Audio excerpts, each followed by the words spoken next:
The Source Music versus HEEJIN hearing gets intense. Grammy nominations and surprising snubs. Idols push to form a union.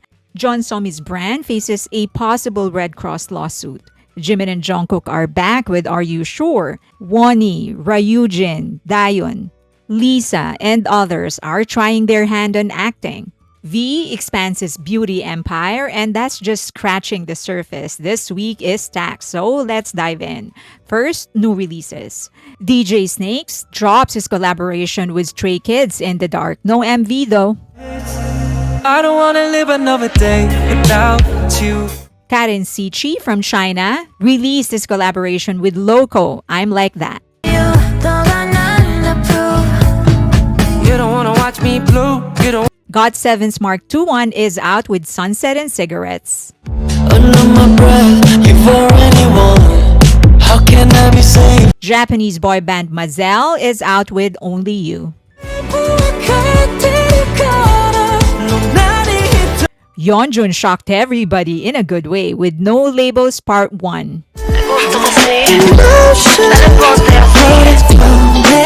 One of Japan's biggest stars, Stan Blank, released the live performance of Forever Eve. This is really good.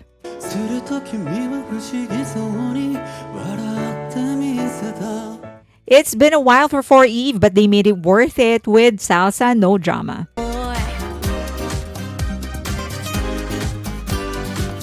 The king of SM Entertainment is back with Stretch.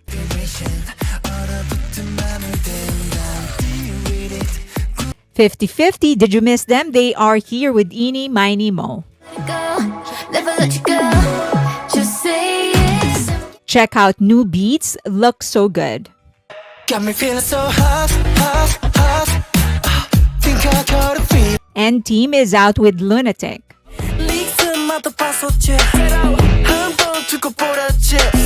And Rise released the trailer of Fame.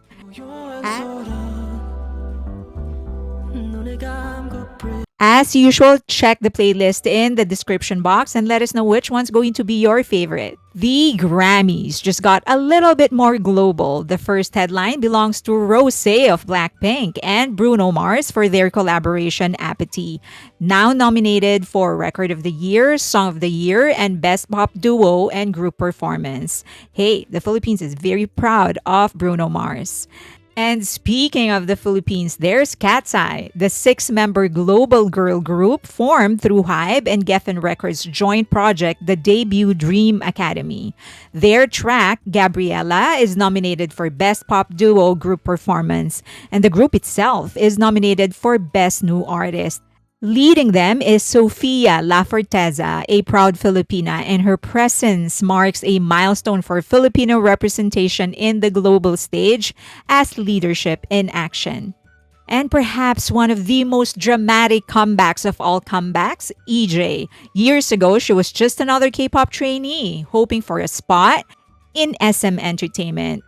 She had to leave that dream behind, but not the music. She rebuilt her path as a songwriter and composer, and this year, that persistence paid off. EJ's song Golden, written and performed for the animated film K-pop Demon Hunters, earned multiple Grammy nominations, including Song of the Year. Congratulations to all our Asian nominees. And hey, Japan is making a global breakthrough. Universal Music Group says it's officially breaking the long-held belief that Japanese artists can't cross over globally. Chairman Lucian Grange highlighted a series of historic milestones. Baby Metal became the first Japanese group to ever reach Billboard 200 Top 10, debuting at number 9 with their first US album under Capitol Records. And Fujikaze's third album, released under Republic Records, became an international success ahead of his 2026 world tour. Grange credited this surge to stronger international partnerships and a shift in mindset. Japanese artists are no longer viewed as domestic exports but as global acts with local roots. And over to the Philippines, P-pop powerhouse SB19 is proving what self-made success looks like. Their Simula at Wakas World Tour, supporting the final chapter of their EP trilogy, has sold over 21 shows across the US, Canada, the Middle East, and Asia, with over 150,000 tickets snapped up worldwide. The tour opened back in May 31 at the Philippine Arena, where they became the first Filipino act to sell out 2 nights at the world's largest indoor venue. From there, they stormed North America, and that includes San Francisco, Toronto, Vancouver, and Los Angeles, earning glowing reviews for their live vocals and emotional storytelling. And now they are sweeping across Asia. The group made history again in Dubai, selling out 17,000 seats in the Coca-Cola Arena before bringing the tour to Bangkok, Hong Kong, and upcoming dates in Tokyo, Sydney, and Perth. What makes this run even more remarkable is that SB19 does it all independently under its own label, Onesie Entertainment. We are very proud. Congratulations, SB19. Let's go serious a little bit. Over a year ago, several artists quietly petitioned the National Assembly for better working conditions, mental health support, and fair pay for idols. Those early talks have now evolved into a formal step, the creation of an Idol Union Preparatory Committee led by former Teen Top member Cap and researcher So Min Sun, with singers like Lee among its first members. They are asking for idols to be classified as workers that would give them access to health insurance, overtime protection, and minimum pay guarantees. The government remains cautious, however, arguing that K-pop functions more like a creative export than a conventional labor market. The group has reportedly submitted all the documents being requested and is now waiting for the decision. Let's wish them luck. How about something lighter? Well, Thailand's Ling Ling Sirilak and Orm Kornafat, better known as LINGORM from The Secret of Us, are making history tonight with their sold-out Her and Hers FanCon at Bangkok Impact Arena. Following their viral appearance at Dior's Paris fashion show, amassing over 23.5 million EMV ranking, the duo has become a symbol of Thai's soft power, blending fashion, fandom, and representation. Their fan meet is being positioned as a cultural milestone for Thailand. Tickets sold out within hours, echoing the success of earlier GL FanCons across Asia from stars like Freen Becky and Namtan Film. Congratulations to the two, and may your ship last a long, long time. How about K-pop idols starting their acting careers? Eyelid's Wonnie make a charming splash in Spring of Youth, stealing the finale with her bright airport girl cameo that unexpectedly became a fan favorite moment. Her acting debut might be brief, but it sparked major buzz for how natural she feels on camera. People are now calling her the nation's next rom-com sweetheart. I'm so excited for Wonnie. But for now, Twice's JEON is having a full cinematic breakout. Her role in The Girl We Loved Back Then, a remake of You Are the Apple of My Eye, earned glowing reviews for her emotional depth and nostalgic warmth. She's following it up with 2 more major projects: Full Run, where she plays a determined athlete chasing redemption, and Love Me, a romantic drama exploring friendship and second chances. Quite honestly, she has the eye for it. Congratulations, JEON. But not to be left behind, it's his HEEJIN dives into uncharted territory with Night on Earth, an indie fantasy set in decaying post-apocalyptic world. Playing a guarded yet compassionate aide in a surreal jellyfish mutated society, HEEJIN is expected to deliver a haunting performance that contrasts her cool stage persona. Can't wait to watch it. And here's one more from Twice. Jonghyun takes a hard turn into the thriller lane with New Recruit, the movie. She plays a rookie detective navigating corruption and high-speed chases. It's a gritty, no-frills role that impressed even skeptical critics who praised her unfiltered rawness in emotional charged scenes. Oh, my watch list is getting longer and we're not even done. Yuna from ITZY is ready to own screens with Miss Undercover Boss, where she plays a sly corporate spy wrapped in disguises, danger, and humor. Early test audiences loved her comic timing and fierce energy. I'll say that's a natural one. That's also how she is on stage. And finally, Blackpink's Lisa continues her global takeover with her Hollywood debut in HBO's The White Lotus Season 3, filmed in Thailand. And now there are talks that she is actually in the running to play Rapunzel in the live action version of the movie. If confirmed, it would cement her as the most globally recognized idol turned actress of her generation. This one might pull you down a little bit. K-pop soloist and beauty entrepreneur SOMI is facing a backlash after her brand Glyph, co-launched with Bubble Korea, was accused of misusing the Red Cross emblem in promotional packaging. The issue began when the brand released its Emotional First Aid Kit PR bundle, a cheeky makeup box featuring a Red Cross design that critics say mimicked the protected humanitarian symbol. A complaint filed on November 7 at Seoul Songdong Police Station alleges a violation of the Korean Red Cross Organization Act. Glyph quickly issued an apology and recalled affected products. The Red Cross later acknowledged the brand's swift correction, easing tensions. However, the complaint is still live. We certainly hope this gets resolved quickly. Well, this one is not a threat. This is an actual court case going on. The fourth hearing in Source Music 500 million won lawsuit against former Ador CEO Min HEEJIN unfolded on November 7. Source Music presented video recordings of newjeans trainee signings, showing parents thanking Source Music staff for discovering and recruiting their daughters, and Yeon's mother, who directly negotiated trainee terms with the Source Music then CEO So Sung-jin.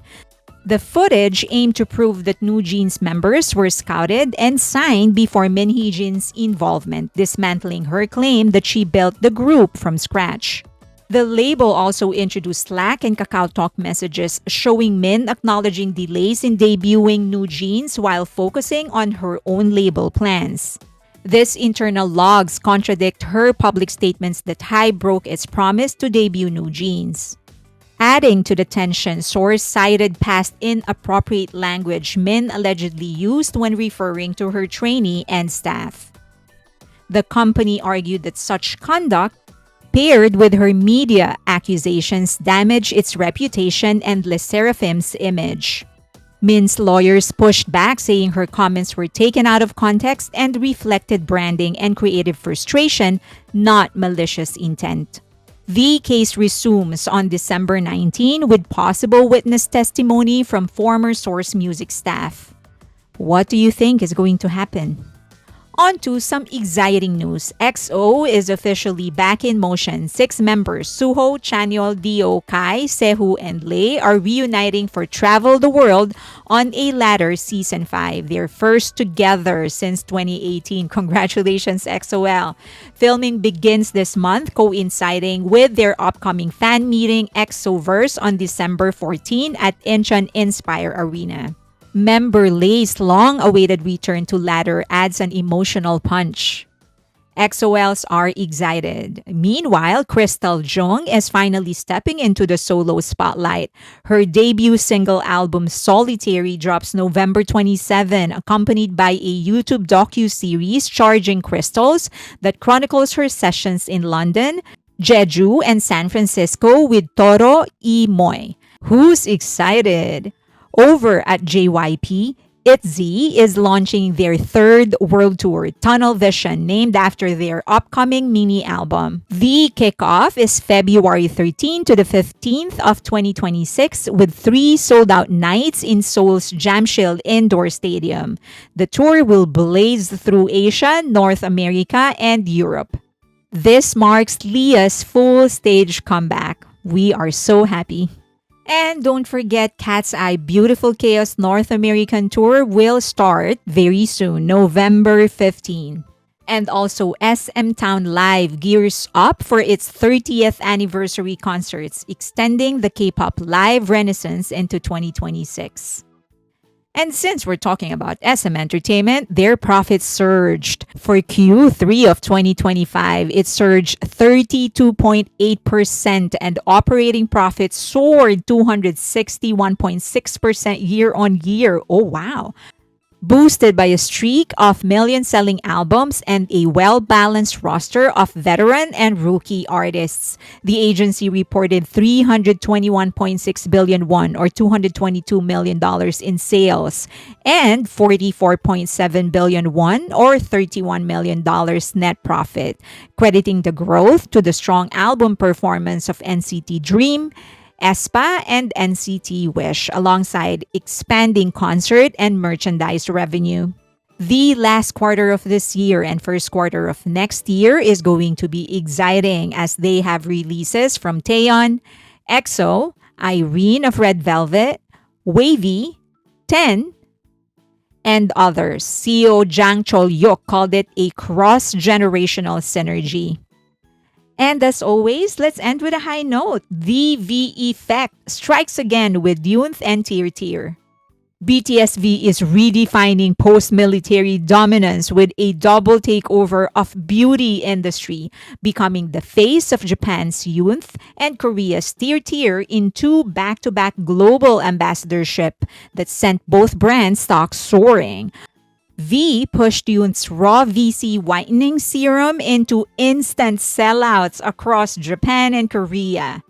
Tier Tier, on the other hand, when they announced V as their global ambassador, their stocks soared 7.5% overnight, marking their all-time high. From Celine to Cartier to Snow Peak and now Beauty, V's record proves one thing: every brand he touches turns to gold. Who do you think is on his list next? What we know for sure is what armies will be watching for the whole month of December. BTS's Jimin and Jungkook are back with a new chapter of their hit Disney Plus travel series, Are You Sure? This time, trading comfort for spontaneity. Filmed just days after their June 2025 military discharge, the season follows the duo on a 12-day minimalist adventure through Switzerland and Vietnam. But unlike season 1's leisurely pre-enlistment road trip, this sequel leans into stripped-down realism, limited budgets, local games, and raw conversations about life after service. The pair partnered with Switzerland Tourism to spotlight eco-friendly trails, artisan chocolates, and small alpine towns. The 8-episode run starts December 3, dropping 2 episodes every Wednesday until Christmas Eve, a perfect winter binge. Fans are also eagerly hoping for a special OST featuring Jimin and Jungkook themselves. Why not? Both Billboard Hot 100 chart toppers are on the show. No confirmation yet, but if it is true, it could become the emotional centerpiece of the season. It was a full week, but I hope that you enjoyed it and I hope that you continue enjoying the rest of your week. Please consider donating to the channel. You should be seeing the QR code on your screen right now. We are expanding it. We launched our online magazine, AsianEntertainmentandCulture.com. Please go there. It is on a soft launch, but hopefully by next month, we do a proper launch. Any input, suggestion will be greatly appreciated. Also, please follow me on X, Instagram, but most especially on Patreon because that's where the community is. If you want news, discussions, or if you just want to have fun, if you want some people to come with you during a concert, if you like going to concerts, you'll find people there. We do have a free tier just in case you want to try things out. Also, I have YouTube membership. I do a members only live stream and also exclusive videos that don't go public. So please consider following. And that's it. Please like the video, subscribe, and hit that notification button, and share the video if you can. That's really going to help the channel. Please send links to your friends, to your family members, to your exes, to your enemies, and leave links on your social media, messaging app, email, everywhere. That's going to push the algorithm to recommend this more. Thank you so much. Till next time.